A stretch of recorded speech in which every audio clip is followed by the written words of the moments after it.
The only local news team taking action for you. KIMA, KEPR Action News. Thanks for staying up late with us tonight. I'm Megan Majensky. Toppenish police say they're searching for a suspect after a man was shot multiple times last night.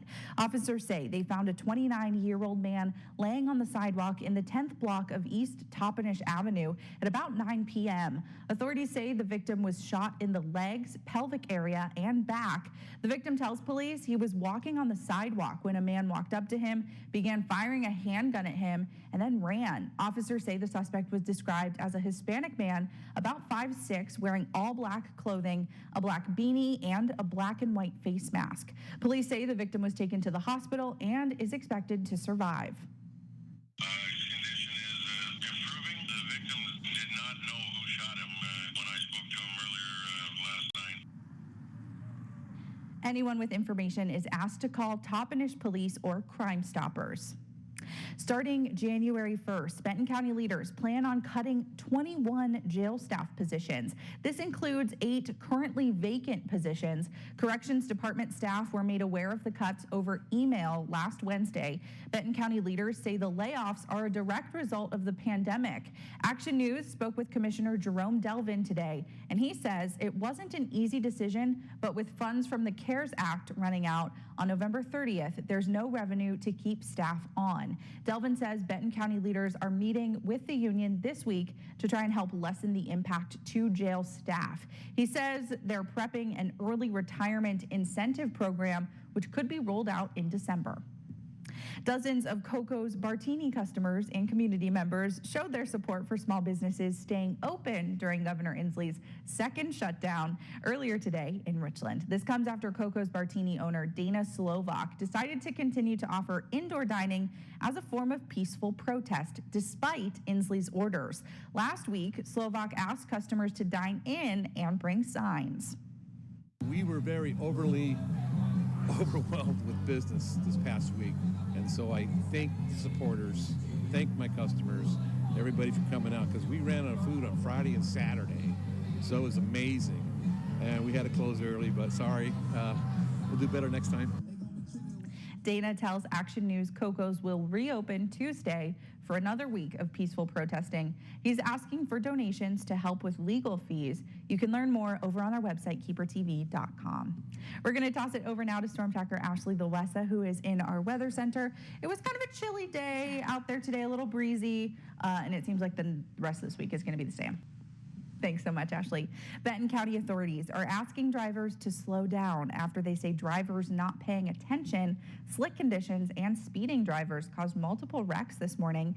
Take a look. Volunteers with West Benton Fire Rescue responded to a motor vehicle crash on I-82 around 5:30 a.m. Responders say while they were on scene, additional crashes were reported in the opposite lanes of travel. This caused the freeway to shut down for a short time. One of the responders' command vehicles was struck. Luckily, it was unoccupied. We spoke with Benton County Sheriff's Office, and they say it's important for drivers to be checking weather conditions before they leave their homes this time of year. If they run into the fog, just assume that it's going to be freezing fog, since the temperatures do drop at night to well below freezing, and just make sure that they slow down well below the speed limits and just be very cautious of what might be coming out, especially on the interstates. Officers also say the limited visibility is what makes freezing fog so dangerous. So next time you're about to hit the road, check your weather app and be prepared to take it slow.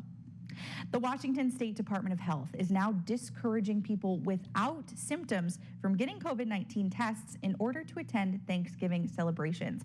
Officials say demand for COVID testing has increased across the state and transmission continues to rise. And they want to make sure those who do have COVID-like symptoms or those who had close contact with an infected person are able to get tested right away. The DOH says it's strongly encouraging everyone to limit their holiday celebrations to only members of your immediate household.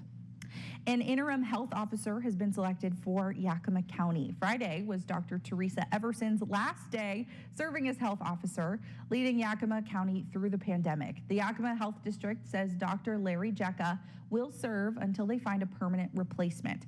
Dr. Jecka currently serves as the health officer for Walla Walla, Garfield, and Columbia counties.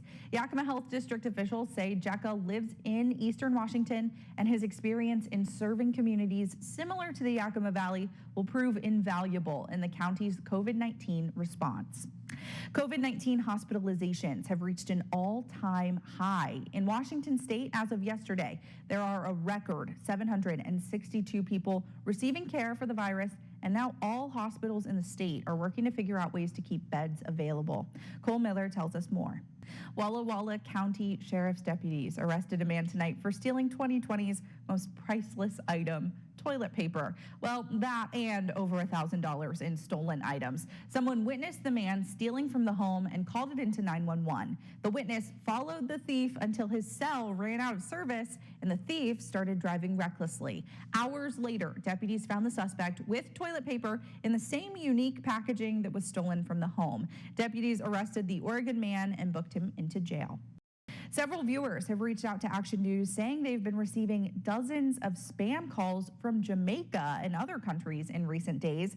Police say you can report the calls to let them know they're still happening. Toppenish Police Captain Dave Johnson says he's even gotten the calls. Basically, if they've got caller ID and they have Jamaica or Barbados or, a number they don't recognize, don't even answer and just ignore them. Try to get on the do not call list, but they seem to work their way around that, so it's very difficult. He says there's not much they or other law enforcement agencies can do about them since there really isn't a way for them to track who's behind the calls. His best advice is to just ignore them. He says if you do answer, do not give out any personal information at all. A Richland mom is bringing back her little fence of hope just in time for these colder conditions. You might remember Mary Arquette. Last year, she and her kids asked for coat and hat donations to hang on their fence for students to grab while walking to class. This year, she's doing it again, but she's expecting less foot traffic because most kids aren't in class. Well, you can still find gloves and scarves hanging on her fence. Mary also started a Facebook page to help get those in need bigger items like coats and boots. All you have to do is join the group and reach out to Mary. She is always accepting donations, and donations can be left on her porch at the 1500 block on Lee Boulevard in Richland. We have a direct link to the fence page on our website, KEPRTV.com. The road to a college degree just got smoother for hundreds of local Columbia Basin college students. This week, the college signed an agreement with WSU Tri-Cities that will eliminate application fees and freeze tuition for CBC students who choose to transfer to WSU Tri-Cities. That is the most popular transfer destination for CBC students. The agreement also increases cooperation among advisors for both institutions, allowing for a more seamless transition for students. Well, we put this partnership in place to serve the students of the area. Most of our students come from the Mid-Columbia region and they stay in the Mid-Columbia region, and we want to serve their needs, and we want to make sure that they have the resources that they need for a quality education at a great price. Increasingly, students are choosing to stay at their local community colleges for all 4 years of education. CBC now offers 8 Bachelor's of Applied Science degrees. And coming up after the break, we're going to talk about negative COVID test. Is a negative test result enough to be safe to see family during the holidays?